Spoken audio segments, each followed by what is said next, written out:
Let's pray.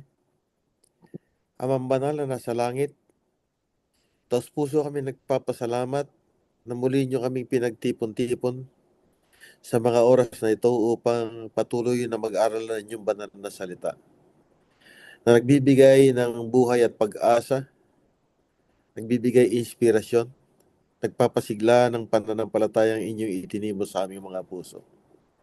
Tinataglay ang pangako ng pangunguna ng inyong banal na Espiritu na siyang magpapaunawa sa amin ng mga bagay na espiritual. Muli, inyong pangunahan, patnubayan, ang inyong abang lingkod, ay mahal na kapatid, Brother Epi, na inyong pinagpala na magkaroon ng kaalaman sa paghahayag ng magandang balita ng kaligtasan. Salamat, Ama, na ang gabing ito ay magiging makabuluhang muli sapagkat ito yung gabi na muli kami makasusumpong na inyong banal na katotohanan. Salamat sa pagdinig niyo sa aming panalangin. Ito pong lahat ay aming hinihiling at pinagpapasalamat alang-alang sa pangalan ng aming Panginoong Yesus. Amen. Amen. So isang mainit, masigla, mapagpalang pagbati sa pangalan ng ating Panginoon Hesus sa lahat ng ating mga kaklase dyan sa California, dito sa New Jersey, sa Pilipinas, at sa mga kapatid natin, mga anak ng Diyos na di natin alam kung kailan at makakapakinig nito, ay pinapaabot natin ang pagbati sa pangalan ng ating Panginoon Hesus. Sa gabing ito, pag-aaralan natin yung kahalagahan at kapangyarihan ng pagkabuhay ng ating Panginoon Hesus. Ang masaya dito kasi yung kaaway ng Panginoon si Satanas, lahat ng mahalagang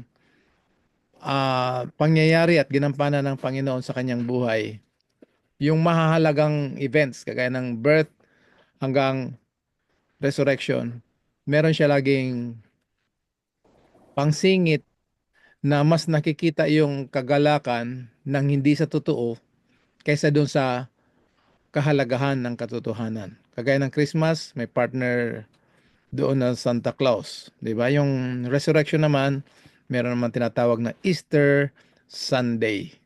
So mas kilala yung Easter Sunday kaysa Resurrection Day. Pero ngayong gabi pag-aaralan natin yung kahalagahan nito. Kahalagahan at kapangyarihan. Tingnan muna natin yung isang paalala sa atin ng isang Christian author. Kasi ang prayer na sinasabi ng Bible, at least si Peter, 2 Peter 3:18, sabi niya, but we may grow in grace and in the knowledge of Jesus Christ. Ayaw ng Panginoon na stagnant Christian tayo, na yung pagkatanggap natin sa Kanya, hindi tayo lumalago. So una, merong pag-uunawa at merong paglago. Sabi dito, the sacrifice of Christ as an atonement for sin, ay ito yung pinakadakila, malaking katotohanan na kung saan dito ay nakapaikot ang lahat ng mga katotohanan. Para siyang grapes. Upang ito ay tamang maunawaan at merong pagpapahalaga, lahat ng katotohanan mula sa salita ng Diyos, from Genesis to Revelation, ay pag-aralan sa liwanag na dumadaloy sa cross ng Kalbaryo. Ganda, no? So, kung tayo mag-aaral ang kanyang statement, titingnan natin kung totoo itong statement na to. Sabi niya, this is the foundation of every discourse given by our ministers. Agree talaga ako dito na ang tao nagkakaroon ng spiritual refreshment, o tinatawag natin mas popular na word, revival, pag ang pinipreach sa pulpito o kung sa Bible study, talagang itinataas ang Panginoon, laging sa konteksto ng kanyang pag-ibig na inihayag dun sa cross. Because the preaching of the cross is the power of God unto salvation. Tapos may dagdag pa dito na yung mga nag-aaral ng napakagandang sakripisyo ng ating manunubos, sila ay lalago sa biyaya at katotohanan. At dapat ito ang magiging tema ng lahat ng ating pag-aaral. Ganda, no? So titingnan natin. Unahin natin tong First Corinthians chapter 15 verse 54. Kung gusto nyo basahin sa Tagalog, pwede rin. Open tayo ngayon sa pag-aaral. First Corinthians 15:54. Pero ang pinaka-main dito, ang sabi dito, ang pinaka-ultimate power, pinaka-high peak ng kapangyarihan ng kasalanan ay kamatayan. Dito sa Ebanghelyo ng ating Panginoon Hesus, yung kamatayan na kung saan nandun yung pinaka bonggang-bongga at pinaka buong kapangyarihan ng kasalanan, linamon lamang ng tagumpay ng ating Panginoon Hesus. Pwede pabasa sa Tagalog kung nandyan yung Bible na Tagalog ni Sister Alice, ni Ate Alice. Okay. 1 Corinthians 15:54. Kapag napalitan na ang walang pagkabulok, ang nabubulok at napalitan na ng walang kamatayan, ang namamatay, matutulad ang nasasaad sa kasulatan. Malupig na ang kamatayan, ganap na ang tagumpay. So nasusulat, titingnan natin mamaya kung saan ito nasusulat sa kasulatan. Pag nabasa natin sa New Testament na sang-ayon sa nasusulat sa kasulatan, laging sa Old Testament yan. Kasi kagaya ng pag-aral natin kagabi, yung Old Testament ay salvation by promise. Lahat ng tao na nandoon sa namuhay sa Old Testament, ang tiyak ng pangako ng kaligtasan ng Panginoon ay nandoon sa pangakong darating na tagapagligtas na darating, iyan ang ating Panginoon Hesus. So from Old Testament to New Testament, isa lang ang pamamaraan ng pagligtas ng Diyos mula sa kasalanan. Hindi pwede yung linigtas ng Diyos yung mga tao sa Old Testament sa magitan ng pagtupad ng utos ni Moises. Hindi yan sa Bible. Yan ay interpretation lang ng mga tao na akala nila ganun ang totoo. Pero mababasa natin sa Bible na may mga tao na nagtuturo na gusto nilang um, sila ang gagawa ng kanilang kaligtasan. Ano? So ngayon, ulitin ko, Old Testament is salvation by promise. And New Testament is the fulfillment. Kaya pag mabasa natin, sang-ayon sa nasusulat sa kasulatan, yung binasa ni Sister Banal Alice. na kasulatan. May term doon kanina na iba. Kalimutan ko. Saan yung nasusulat nakalagay doon, Ate Alice? Pwede pabasa uli? Okay. 1554. As it is written. Kapag napalitan na ng walang pagkabulok ang nabubulok at napalitan na ng walang kamatayan ang namamatay, matutulad ang nasasaad sa kasulatan. Malupig na ang kamatayan, ganap na ang tagumpay. Wow. Matutupad ang nasusulat sa kasulatan. So doon yun sa Old Testament. Na ano daw nakalagay doon? Ay dinupig, tinalo. Sa ibang translation, linunok ang kamatayan. Anong naglunok? Tagumpay. Yan ang panghawakan natin mga kapatid. Ito yung sinasabing ang nabubulok ay papalitan at nang walang kamatayan, corruptible tsaka into incorruption, tsaka mortality into immortality pagdating niya ni Jesus. Hindi pa ngayon. Pero, kaya meron tayong hinihintay na itong nabubulok natin na katawan, makasalanang katawan, ay papalitan ng hindi mabubulok, hindi mamamatay, pagdating ni Jesus. Bakit? Ano ang pundasyon nun? Yung tagumpay na nangyari kay Kristo. Hindi yung kung gaano tayo kabait, kareliyoso ngayon, kaya bibigyan tayo ng tagumpay pagdating hindi. Ito ay linamon, linunok, linupig. Anong linupig? Ang kamatayan. Sinong lumupig? Ang tagumpay. Sa Bisaya, gikaon, gilamoy ang kamatayon. Ang kamatayon gilamoy sa pagkamadinaugon. Grabe, no? Tindi nito. Okay, umpisa na tayo. Titingnan natin. Ano ang purpose? Diba, ang kabayaran ng kasalanan ay kamatayan, binayaran ni Kristo dun sa cross. So, patay si Kristo. Ang tanong nga nila kung Diyos si Kristo at namatay siya, walang Diyos ang sanlibutan ng 3 araw. Mga kapatid, liliwanagan natin to ha.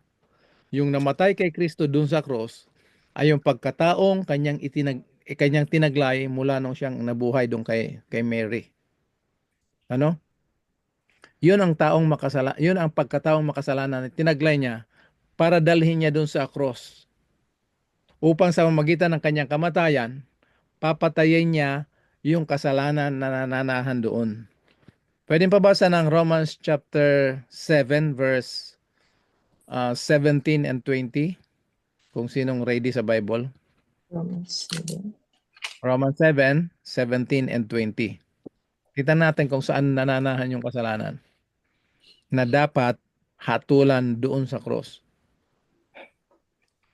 Romans 7. Sige. Ano pong verse? 17 and 20.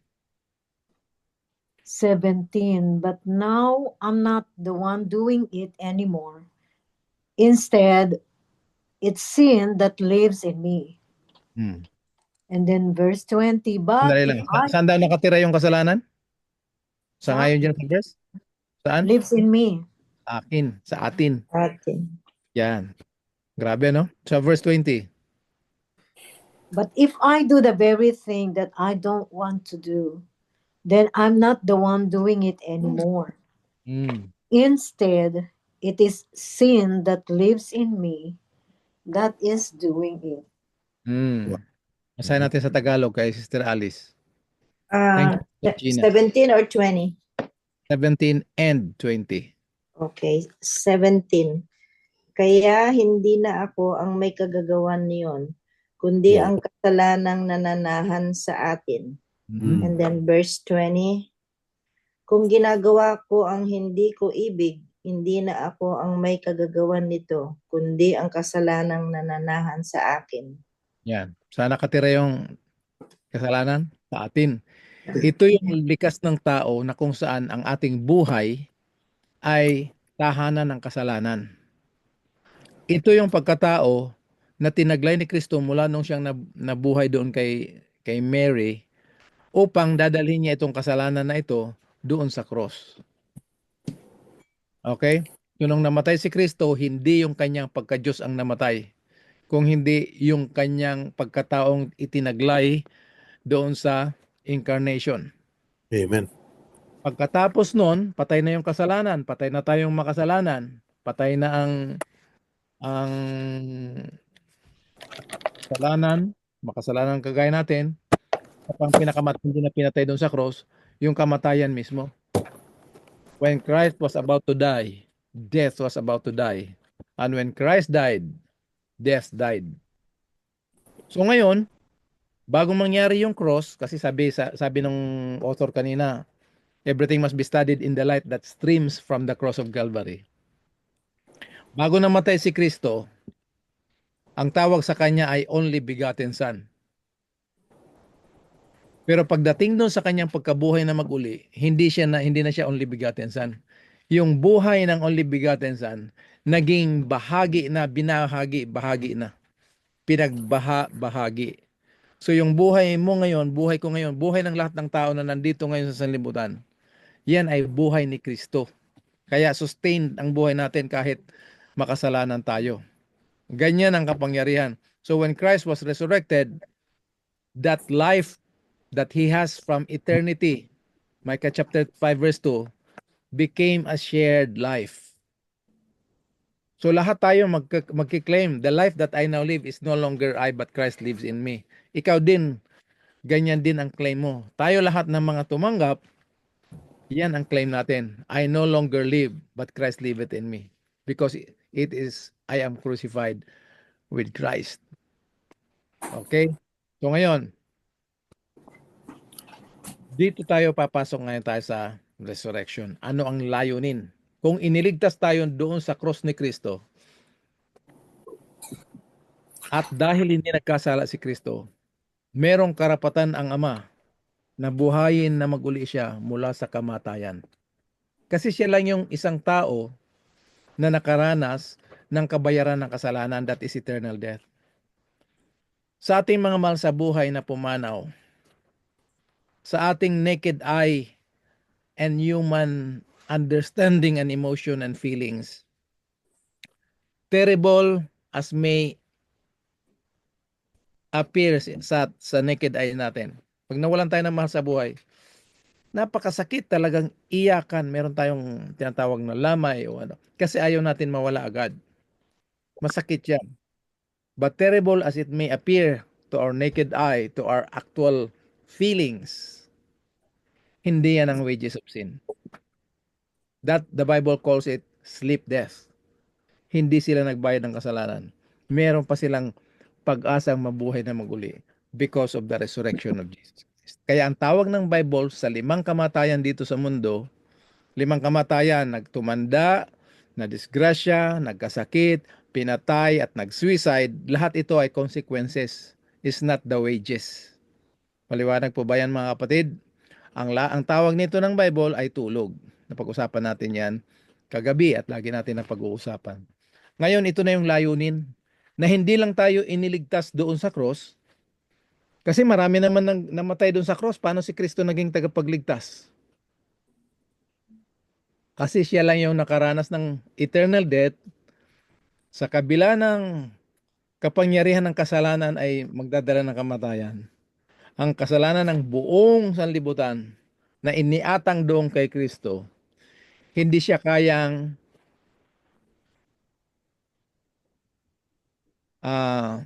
pigilan sa loob ng libingan. Pinanagumpayan niya yon sa pamamagitan ng kanyang matagumpay at maluwalhating pagkabuhay na maguli. Kaya ang tawag dito, legal justification. Bakit legal? Kasi merong legal issue eh. Ina-accuse tayo ni Satanas na hindi tayo karapat-dapat ng langit. Ina-accuse ni Satanas ang Diyos na hindi dapat iligtas ang mga tao dahil siya ay hostisya. Tapos yung mga taong nagkasala, dadalhin niya sa langit. So dito ngayon, sa pagkabuhay na maguli ng ating Panginoon Jesus, He was delivered over to death for our sins. Pero hindi natapos, and was raised up by the glory of the Father for our justification. Paano natin napatunayan na binayaran ni Kristo ang kamatayan? Pag pumunta ka ng mall or shopping mall o sa mga tindahan, grocery, pagkatapos mong kinuha yung items, bibigay mo either cash or credit card, anong last na ibibigay sa iyo ng machine or ng cashier? Receipt. Resibo. Ano ang resibo na binayaran ni Kristo yung ating kamatayan at niligtas tayo? Yung kanyang matagumpay at maluwalhating pagkabuhay na maguli. Wow. Ang masasabi ko lang talaga dito ay praise the Lord. Okay, so titingnan natin ngayon. Yan yung kapangyarihan ng pagkabuhay na maguli ng ating Panginoon Jesus. Ngayon, titingnan natin yung kahalagahan ng kanyang pagkabuhay na maguli. Titingnan muna natin. So the significance of the resurrection of Christ, uunahin natin doon sa mga Hudyo. Kasi yun ang kanyang sariling bayan. Yan tanong nga ni Kuya Rafi kagabi, bakit itong mga taong ito, mga Israelites, mga Jews, sila mismo pumapatay ng mga kawawa naman. Kasi nga blinded sila. Mismo, yung kanyang kababayan, yun ang nag-demand ng crucifixion. Mga Hudyo. So ngayon dito titingnan natin ano ang kahalagahan, the significance of the resurrection of Christ to the Jews. So ito yung pinakamalaki, pinakadakila, beyond a shadow of the doubt, na pagpapatotoo at ebidensya na ng Diyos na binigay sa mga Hudyo na si Kristo ang tinatawag na Misaya. Basahin natin yung istorya, ipabasa natin. Siguro hati si Kuya Piper sa first 3 verses, tapos Kuya Rapi sa last 3 verses. John chapter 16 to 22. Titingnan natin. Tingnan natin. Pipes? 16. Nakamute ka, Kuya Pipes.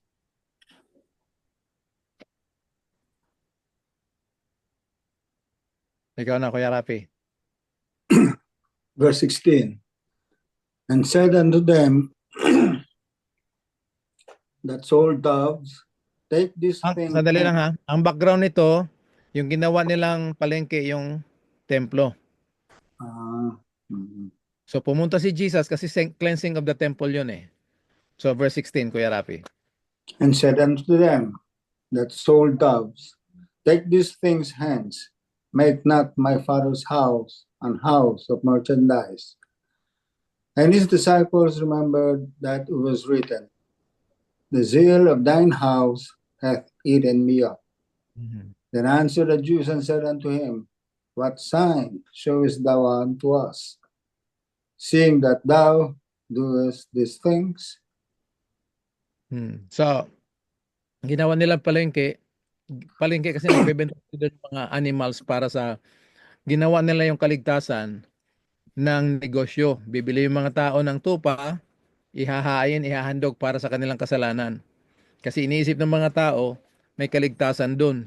Yun ay anino lamang, hindi yung walang liri. Ang reality na isa lang hain ay ang kordero ng Diyos ng ating Panginoong Hesus. John 1:29, the Lamb of God which taketh away the sin of the world.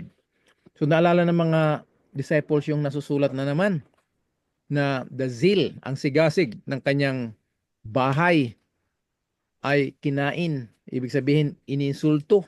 Pag kinain, mawawala, taken up or eaten me up.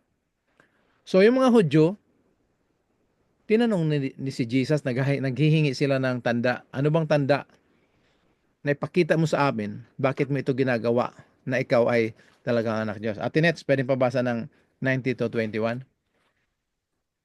Verse 19. Hmm. Jesus answered and said unto them, destroy this temple, and in 3 days I will raise it up. Verse 20, then said the Jews, 46 years was this temple in building, and wilt thou rear it up in 3 days? 21, but he spake of the temple of his body. So, ngayon, ito yung iingatan natin dito sa sitwasyon na ito. Humihingi sila ng tanda, kailangan ni Kristo magbigay ng tanda. Ang binigay ni Kristo na tanda ay gibain yung templo. At pagkatapos ng 3 araw, itatayo niya uli. Ang alin? Ang templo. Anong sagot ng mga Hudyo? 46 years namin ginawa ang templong ito. Kung makita nyo, iba yung font niya. Bakit iba? Kasi yung templo na tinutukoy ni Kristo, iba sa templo na iniisip nila. So dapat maunawaan natin mga kapatid, na ang Diyos gumagamit ng literal na bagay para tayo ay gabayan papunta ng espiritual na katotohanan. Ulitin ko, ang Diyos ay gumagamit ng mga literal na bagay para tayo ay ituro at gabayan sa espiritual na katotohanan. Kaya nung sinabi ni Kristo na gibain ang templong ito at itatayo niya ng 3 araw, ang nasa isip ng mga Hudyo ay yung literal building, yung temple. Kaya nagreklamo sila na 46 years namin ginawa ito. Ngayon, itatayo mo lang ng 3 days. Pero, ang tinutukoy pala ni Kristo sa verse 21 ay ano? Ang templo ng kanyang Katawan. Yun yung kanyang humanity. So dito makikita na natin na si Kristo bilang Diyos by His native right, nagkatawang tao. Yan yung napag-aralan natin last week, yung yung humanity of Christ, first part, Christ as our high priest, na para siya maging representative natin, kailangan niya everything that is true of us in our fallen state, in our fallen nature, He has to assume. He has to partake. So, flesh and blood, He took part of the same flesh and blood. In every point, in every way, he was tempted in all points, in every way. So for Christ to be tempted in all points, first, kinakailangan gawin siya ng Diyos in all points as we are. So God made Him in all points as we are, in our fallen condition, so that He will be tempted in all points as we are. Ang temptation, mga kapatid, pwede lang yan i-introduce ni Satanas sa mga bagay na kaya mong gawin. Kaya tukso. Pero kung hindi mo kayang gawin, ang sasakyan mo ay meron ka lang 60 miles per hour yung peak, di ka pwede magpatakbo ng 120. Pero si Jesus, meron siyang 360 miles per hour ang kaya niyang itakbo. Pero sabi ni Satanas, patakbuhin mo. Hindi niya pinatakbo ng ganon. Kasi hindi yun ang kalooban ng Panginoon. Okay? So, ituloy natin from 22 to 20, 21 to, nandito na tayo sa last verse, Ate Nets. 22. Mhm. When therefore he was risen from the dead, his disciples remembered that he had said this unto them, and they believed the scripture and the word which Jesus had said. Wow. Yep. Mapapansin mo laging according to the scriptures. So, ang buhay ni Kristo talaga ay katuparan ng nasulat sa Old Testament. Kaya walang kaligtasan doon sa Old Testament na gawain ng tao. Ang kaligtasan ng tao na sa Old Testament ay dito sa gagampanan na at katuparan ng nasusulat tungkol kay Kristo. Maliwanag po ba yan, mga kapatid? Ito yung malungkot. Nung sinabi ni Kristo yon, nagibain niyo itong templong ito at sa pangatlong araw ay itatayo ko. Mismo yung mga disciples ni Kristo, hindi rin nila na-pick up. Siguro wala pang wifi that time. Hindi nila naintindihan. So when therefore he was risen, nung siya'y nabuhay na mag-uli, doon pa lang naalala ng mga disciples yung sinabi niya. At ngayon, nung naalala nila, nabuhay na si Kristo mula sa kamatayan, nabuhay na mag-uli, at least, by the grace of God, naniwala na sila sa kasulatan and the word which Jesus had said. Sana ganun din ang mangyari sa atin, mga kapatid. Mula ngayon, kung ano na pag-aaralan natin dito, personally, examine natin at anong nakasulat dyan, sasabihin na salamat Panginoon sa katotohanan na inyong binigay.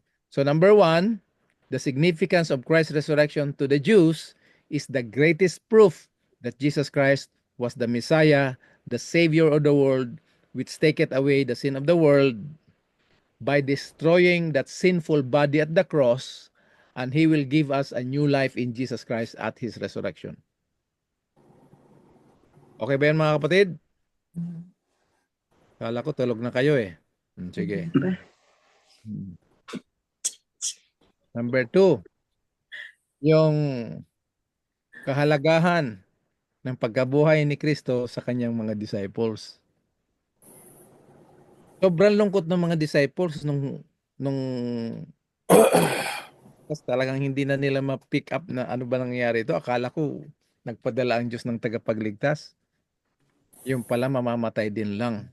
So babasahin natin, mahaba-haba ito, no?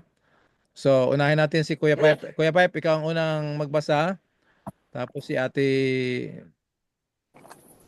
Sister Gina sa 17 to ano, tapos si Sister Ali.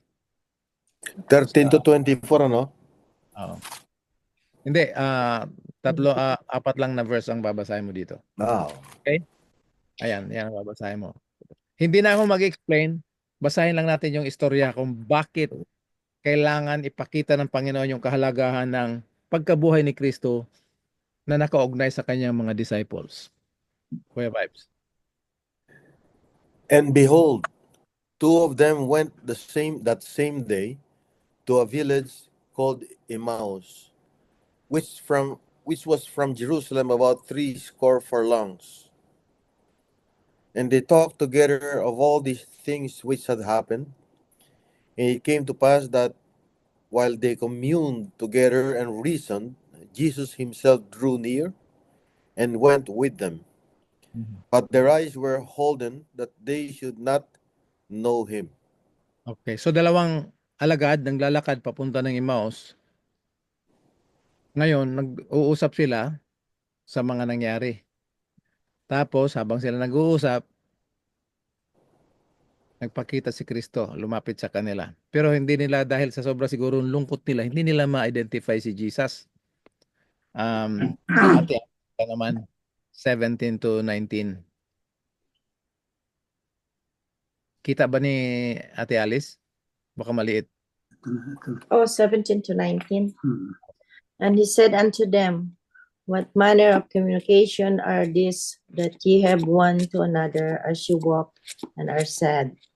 And the one of them, whose name was Cleopas, answering said unto him, Art thou only a stranger in Jerusalem, and hast not known the things which are come to pass there is these days? And then he said unto them, What things? And they said unto him, Concerning Jesus of Nazareth, which was a prophet, mighty in deed and word before God and all the people. So nakita natin dito yung drama. Kinausap sila ni Jesus. Anong klaseng usapan ang pinag-uusapan nyo na habang kayo naglalakad ay malungkot? So si Cleopas sabi niya, estranghero ka lang dito sa Jerusalem. Hindi mo ba alam kung ano ang mga nangyari sa mga nakaraang araw? Sabi ni Jesus, anong mga pangyayari? Anong mga pangyayari? Bible studyhan nila si Jesus tungkol kay Jesus na Nazareno, na siya ay propeta at dakila sa gawa at sa salita ng Diyos para sa lahat ng tao. Hindi mo ba alam yon? Pero si Jesus ang kausap nila. Oh, sino na? Sister Gina, pwedeng pabasa? Nandiyan ka, Sister Sige po. Gina. Verse 20 hanggang 22. 22. sige po. But our chief priests and our leaders handed him over to be sentenced to death, and they crucified him. We had hoped he was the one who would redeem Israel. All things happened 3 days ago, but there's more. Some women from our group have left us stunned. They went to the tomb early this morning and they didn't find his body. Yan. So, iniisip nila na ito yung nangyari, na siya dapat ang hari namin. Pero wala, patay siya, hinatulan siya doon. Ngayon, kasi tinitiwalaan namin na siya ang magiging tagapagligtas ng Israel. Pero ngayon, 3 araw na, wala pa siya. Kasama nga namin, pumunta yung mga babae doon sa kanyang libingan. Hindi naman siya nakita. Diba? So talagang nawala na sila ng pag-asa. Oh. Asa tayo, Ate Nets, 23 to 26. And when they found not his body, they came, saying that they had also seen a vision of angels, which said that he was alive. And certain of them which were with us went to the sepulchre and found it even so as the women had said, but him they saw not. Wala Then- talaga siya. Go ahead. Then he said unto them, O fools and slow of heart to believe all that the prophets have spoken. Ought not Christ to have suffered these things and to enter into his glory? Yan, ang sagot ni Jesus, napakamangmang nyo at napakabagal ng inyong mga puso sa paniniwala ng mga sinabi ng propeta. Ano yung sinabi ng propeta? Saan galing yon? Sa Old Testament. Na ano? Na itong Kristong ito, siya ay magdudusa sa lahat ng bagay at papasok sa kanyang kaluwalhatian. So dito makita natin sa verse 25, may idea na tayo na lahat pala ng nangyari sa buhay ni Kristo ay naisulat sa kasulatan, sinulat at pinahagi ng mga propeta. Nabasa na yan ng mga disciples, nabasa na ng mga church leaders noon. Pero talagang hindi nila makita, hindi nila mapaniwalaan na yung Jesus na magliligtas sa kanila namatay. Ayun, pinuntahan pa nga ng mga babae, wala talaga sila nakita. Kaya Bible studyhan sila ng Panginoon. So ang point dito mga kapatid, na lahat ng sa buhay ni Kristo, sa kanyang ginawang pagliligtas sa atin, lahat na nakasulat sa Bible, gagawin ni Kristo, ito pa rin ang lahat na nakasulat sa atin. Pwede pabasa ng Luke chapter 24, Kuya Rafi, verses 44 to 47.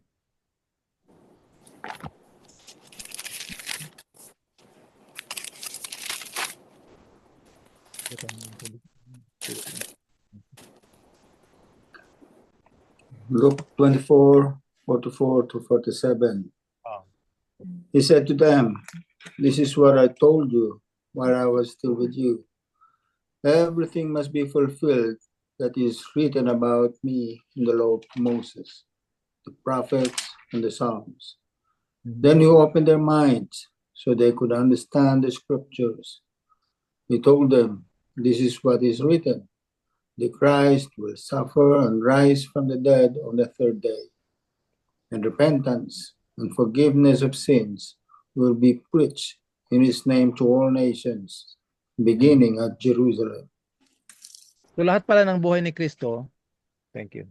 Dali lang ha.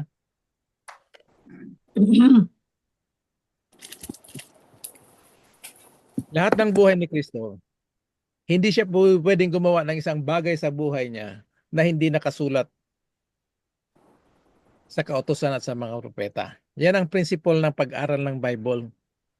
Kailangan si Kristo ang makita natin at ang kanyang pagliligtas sa atin na nakasulat as it is written. So number 1, nakasulat sa kautusan ni Moises at itinuro ng mga propeta, nakafocus yan doon sa kanyang gagawing pagliligtas sa atin doon sa cross. No. Number 2, hindi lang law and the prophets, but to the Psalms. Yun yung nakaturo. Anong ibig sabihin nito mga kapatid? Ang kaligtasan ng mga tao sa Old Testament, hindi sa pagsunod ng utos ni Moises, kung hindi sa pangako ng Panginoon na may darating na tagapagligtas, ipinasulat ng Diyos sa aklat ni Moises, sa kautusan ni Moises, at pinabahagi sa mga propeta at sa mga awit. Diba? Tandaan natin yan, Luke chapter 44, verses 40 to 47. Sinabi ni Kristo na matutupad lahat ang nasusulat. Kaya anong binuksan ni Kristo sa kanila? Binuksan ang kanilang pag-uunawa. Anong layunin? Upang kanilang maunawaan ang nasusulat sa kasulatan. Mga kapatid, tanggalin na natin yung pag-iisip ng kasinungalingan ng kaaway na sa Old Testament, iba ang pamamaraan ng Diyos ng pagligtas at iba naman dito kay Kristo. Iisa lang ang pamamaraan ng Diyos ng pagligtas sa atin mula sa kamatayan doon sa krus. So yung mga taga-Old Testament, ang kanilang turo at pag-aaral ng pagkaligtasan ay nagtuturo, they are looking forward to the coming Messiah who will be crucified. Tayo naman na nandito na ngayon, history na yung cross ni Christ, binabalikan natin yung katotohanan na nangyari doon sa cross para sa ating kaligtasan. Nakuha natin ito mga kapatid. Meron kayong comment dyan? God has only one way of saving man. Basahin natin kung sinong unang makabasa. Hebrews chapter 10, verses 10 and 14. Hebrews chapter 10, verses 10 and 14.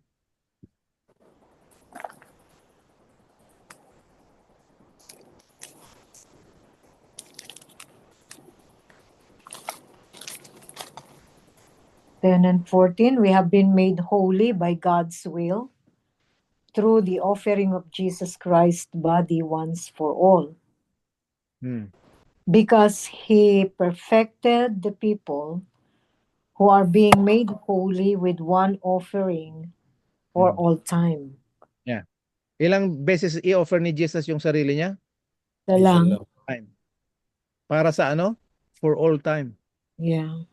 So dito maliwanag na hindi Panghabang buhay. Dito maliwanag hindi tinuro ng Bible na God has another way of saving man in the Old Testament. And now medyo failure siya doon, binago niya dito na kay Jesus. Mali po 'yun. Iisa lang ang pamamaraan ng Diyos ng pagliligtas sa tao. Kay Kristo at siyang naipako sa cross. Okay mga kapatid?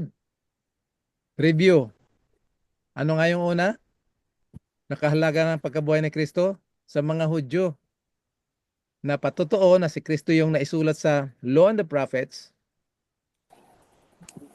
na siya yung Messiah. Pangalawa, sa kanyang mga disciples na disappointed. Ngayon, pinatunayan ng Diyos sa magitan ng pagkabuhay ni Kristo na siya talaga yung tagapagligtas nila. Okay? Pangatlo, para kanino naman? Atin ngayon. Para sa lahat. Oh. So sa atin ngayon na tayo ang mga naniniwala kay Kristo, para meron tayong maibahagi sa mga hindi pa nakakaalam, napakahalaga na malaman natin ang pagkabuhay ng Kristo na, tandaan natin ito, tatlo itong, ano na to? Una, tatlo ito, letter A. Ang pagkabuhay ng ating Panginoong Hesus ay hindi nagdagdag doon sa katwiran niya na nag-aring ganap o na nagligtas sa atin. Kung hindi, ang kanyang pagkabuhay na mag-uli ay nagpatotoo lamang na tayo ay kanya nang inaring ganap, kanya nang iniligtas. Maliwanag po ba ito, mga kapatid? Ulitin ko. Ang kanyang maluwalhati at matagumpay na pagkabuhay na mag-uli, hindi siya magdadagdag doon sa katwiran na kanyang nagampanan na nag-aring ganap sa atin. Kung hindi, yung kanyang pagkabuhay na mag-uli, yun ang nagpatotoo na tayo lahat at all time, lahat ng generation ay inaring ganap na. Okay?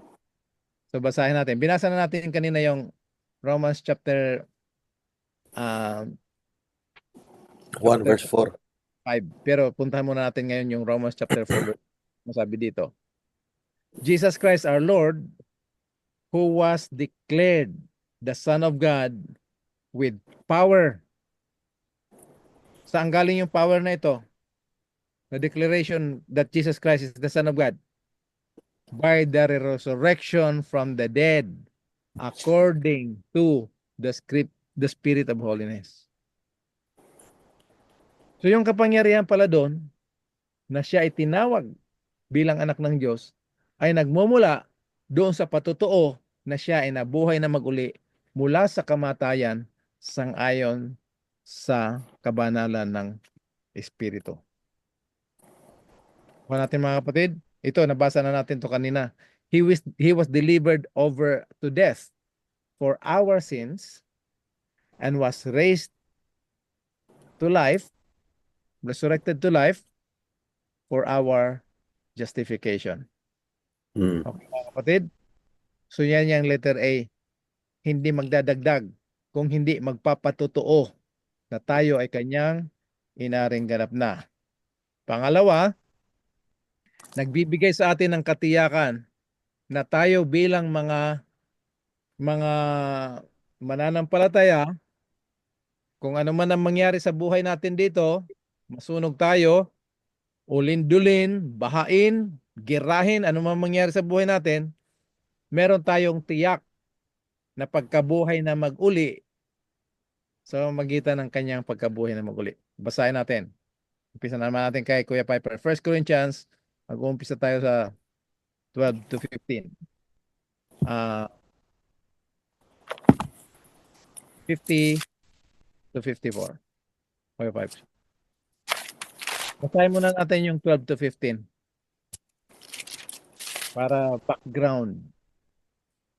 Anong verse yung una? 12 to 15? 15, oh. Kasi ang Now, if problema Christ, ng mga Kristiyano, yung ano yung kayo mangyari sa atin, ano? Bahala na lang ang Diyos.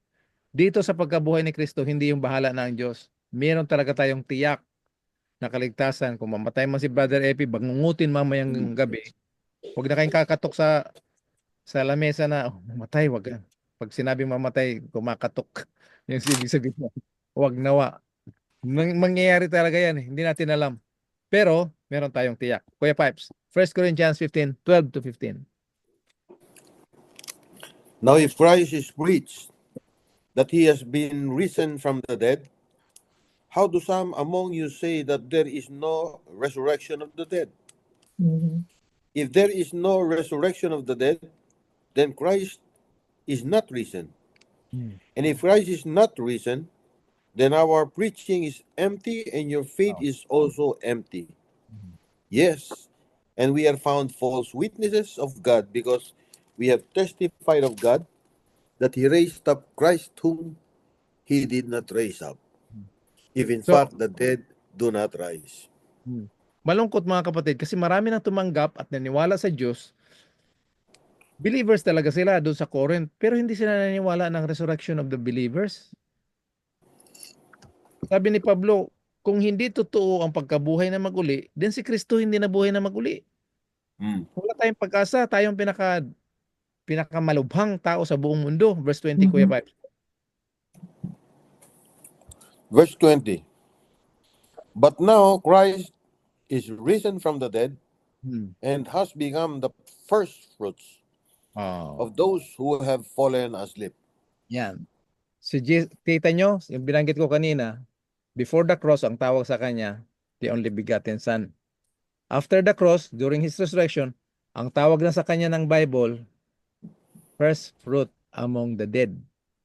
Kasi yung buhay niya, pinaghati-hati, pinagbahagi-bahagi niya na sa lahat ng tao. Ito na yung buhay niya ngayon. Ito na yung ini-enjoy natin na buhay. Pabasa natin kay Ate Alice. Medyo mahaba-haba ito. Gusto niyo hati kayo? Alin yun? 50? 50 to 54. Okay, 50. Ito ang ibig ko sabihin, mga kapatid. Ang binubuo ng laman at dugo ay di magkakaroon ng bahagi sa kaharian ng Diyos. At ang katawang panlupa ay di maaaring magmana ng buhay na walang hanggang. 51. Pakinggan ninyo ito, ang hiwagang ito. Hindi mamamatay ang lahat, ngunit lahat tayo ay babaguhin. Sa isang 52, sa isang sandali, sa isang kisap mata, kasabay ng muling tunog ng trumpeta.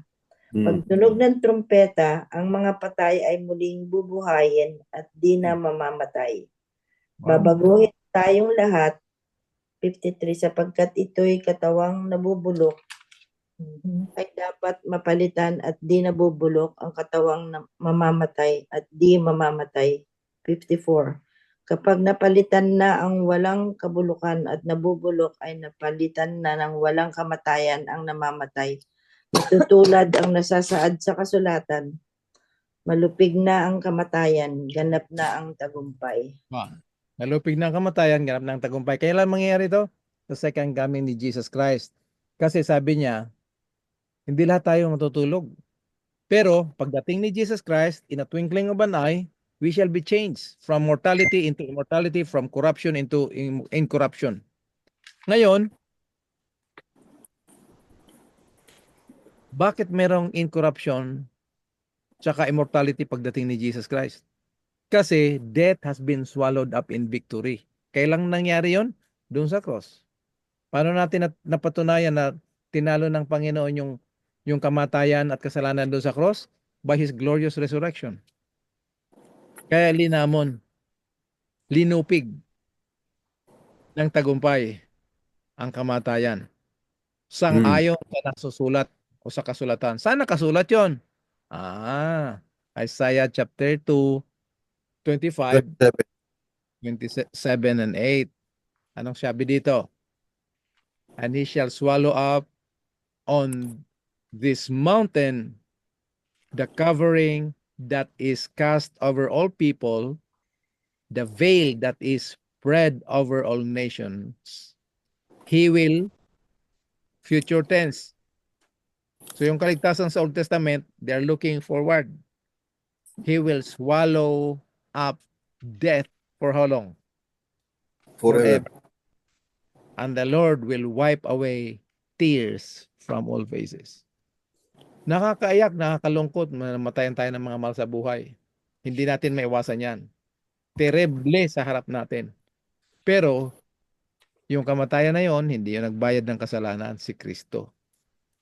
Ano natin malaman na binayaran ni Kristo yung kamatayan? Dahil sa kanyang maluwalhating pagkabuhay na maguli, doon linamon ang kamatayan ng tagumpay. Amen? So yan yung letter B. Letter C, ang pagkabuhay ng ating Panginoong Hesus ito yung naglagay sa atin ng pundasyon kung paano tayo nabuhay na mag-uli. Hindi tayo nabuhay na mag-uli dahil nakapakinig tayo ng Word of God, tinanggap natin na born again tayo. Hindi. Meron niyang pundasyon. Ano ang pundasyon? Basahin natin sa 1 Peter chapter 1 verses 3 to 5. Si Kuya Rafi naman. Kuya Rafi. Umpisa tayo sa verse 3. Blessed be the God and Father of our Lord Jesus Christ, who, according to his great mercy, has caused us to be born again to a living hope through the resurrection of Jesus Christ from the dead, to obtain an inheritance which is imperishable and undefiled and will not fade away, reserved in heaven for you. Wow. Kanino reserve ito? Sa atin. Saan naka-reserve? Sa langit. Ano ang pundasyon? Yung Yeah. pagkabuhay na maguli ng ating Panginoon Jesus. Who are protected by the power of God through faith for salvation ready to be revealed in the last time. So yung actual experience natin ng salvation. Kasi ngayon tinanggap natin si Jesus bilang Savior. Praise God, hallelujah for the assurance of salvation. Pero kailan ipapahayag yung actual experience natin na wala na talagang kasalanan? Last time. Ano yung last time? Second coming ni Jesus Christ. In a twinkling of an eye. When this corruption will put on incorruption, this mortality will put on immortality. Okay? So yan yun. Ang foundation ng ating born again experience ay through the resurrection of Jesus Christ. Pang-apat, the resurrection of Jesus Christ makes it possible for us believers to have yung pinag-aralan natin last week. Jesus is a heavenly high priest or mediator. Okay? So connected ito lahat ng ating pag-aaral. So, sinong unang magbabasa dito? Sister Net, tapos mamaya si Sister Gina. Basahin muna natin to, Sister Net, sa Romans chapter 8 verse 34. Who is to condemn? Christ Jesus is the one who died. More than that, who was raised, who is at the right hand of God, who indeed is interceding for us. Yan. Pag makita natin ito mga kapatid, raised from the dead, who is at the right hand of God, anong ginagawa niya? Interceding. Meron itong time element. Nung pag-akyat niya sa langit, yun agad ang ginagawa niya. Hindi para dagdagan yung kaligtasan na ginawa niya.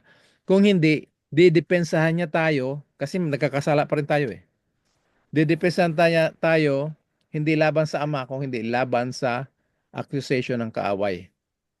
Ngayon, ang sinasabi kong time element, kasi mayroong mga tao na nag-iisip na mula nung umakyat si Jesus sa langit noong 31 AD, doon pa lang siya pumasok noong 1844. So yan ang medyo mabigat na magiging kalaban natin mga kapatid. Ano? Yan. Okay. Pangalawa si Sister Gina. Pabasa nga ng Hebrews 7:24 to 25. Hebrews 7. Ah. Ito yung si Jesus Christ ang nananalangin para sa atin. 1 second. Hebrews 7. Wala ka bang screen dyan? Meron po, pero ang hina. Ang liit kasi cellphone lang yung ginagamit ko. Okay. Mas maganda sa Bible. Oo. Sige. 24 and 25 ng 7. Okay. In contrast, he holds the office of priest permanently because he continues to serve forever. This is why he can completely save those who are approaching God through him, because he always lives to speak with God for them. Yan. Ganda nito mga kapatid, ano? Ulitin ko. Sa ating mga mananampalataya, letter A, hindi magdadagdag yung nagampanan niyang pagliligtas sa atin, kung hindi patotohanan na tayo ay kanyang iniligtas na. Pangalawa, tiyak ang ating kaligtasan pagdating ni Jesus, kung ano man mangyari sa buhay natin, meron tayong glorious hope of resurrection. Pangatlo, ito yung pundasyon ng ating experience ng pagkabuhay na mag-uli, yung born again experience. Pang-apat, yung binasa ni Sister Gina, ay sa kabila ng tayo nahuhulog sa kasalanan at sa ating kahinaan, meron tayong tagapamagitan. Jesus Christ who intercedes for us. He lives forever. Amen? So, yung panglima, titingnan natin. Ano man to? To prove that God's power is greater than all power of Satan. Sin that dwells in us. Binasa na natin to kanina sa Romans chapter 7, 17 and 20. Yung pagkabuhay na maguli ng ating Panginoon Hesus. Dito pinatunayan na lahat ng kasalanan ng lahat ng henerasyon mula kay Adam hanggang ngayon, iniatang kay Kristo doon sa kanyang kamatayan. Pero hindi siya pwedeng pigilin ng libingan. Sabi ano? Sino pang pwede magbasa ngayon? Kuya Pipes, ikaw na yatang kasunod. Oh. Romans chapter 8, 2 to 3. Tapos 11, 13 to 15, ipabasa natin kay Ate. Romans 8, 2, 3. Okay. For the law of spirit of life in Christ Jesus has set me free from the law of sin and death. For what the law could not do, weak as it was through the flesh, God did by sending His own Son in the likeness of sinful flesh. Wow. On account of sin, He condemned sin in the flesh. Anong purpose, anong ginawa ng Diyos sa kasalanan na nasalaman? Hinatulan. Anong layunin? Verse 8, Kuya Pipes. Verse 8? Verse 4. I mean. Verse 4. Verse 4. That the righteous... Ito yung binasa mo kanina, di ba? Oh, verse 3. Verse 4 tayo ngayon. That the righteousness of the law might be fulfilled in us, who walk not after the flesh, but after the Spirit. So yung paghatol, paglagay ng kasalanan sa kamatayan, ano palang layunin? Upang ang katwiran ng kautusan, pasok na yung kautusan, no? Ay matupad kanino? Kanino matupad? Sa atin. Sa atin, yeah. Nakaranas na ng born again. Oo. Naglalakad sa espiritu at hindi na sa laman. Amen? Kuya Rafi, ikaw naman. Verse 11 and 13.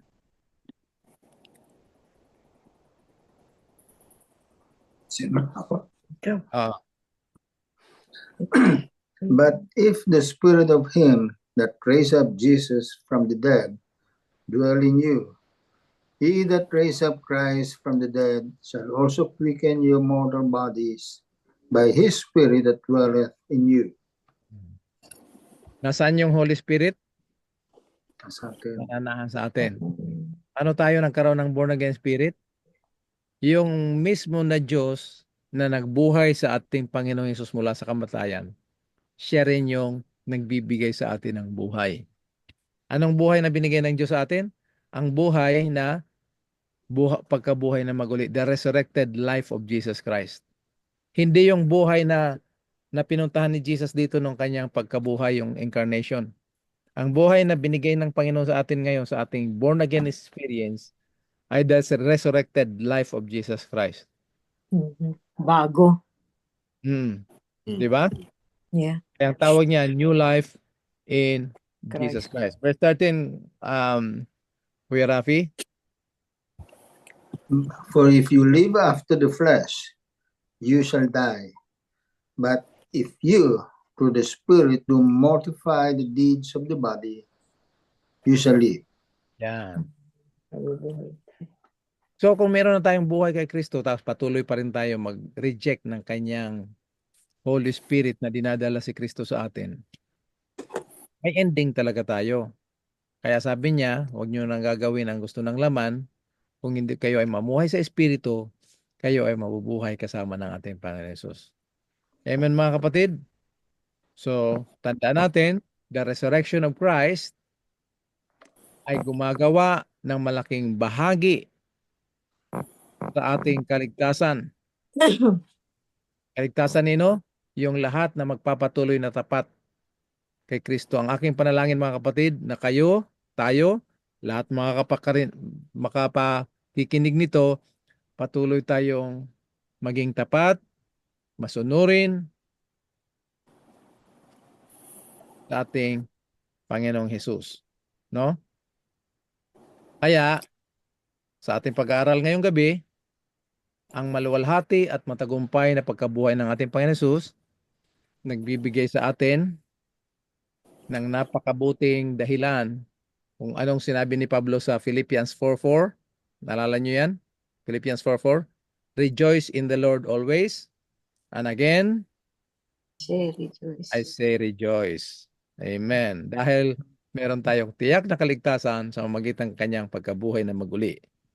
Amen. Because His resurrection guarantees our resurrection. Resurrection. Dito natatapos ang ating pag-aaral at ika-cut off na natin yung ating recording. Tapos magkakaroon tayo ng reaction sa ating napag-aralan. Okay, Brother Lowen?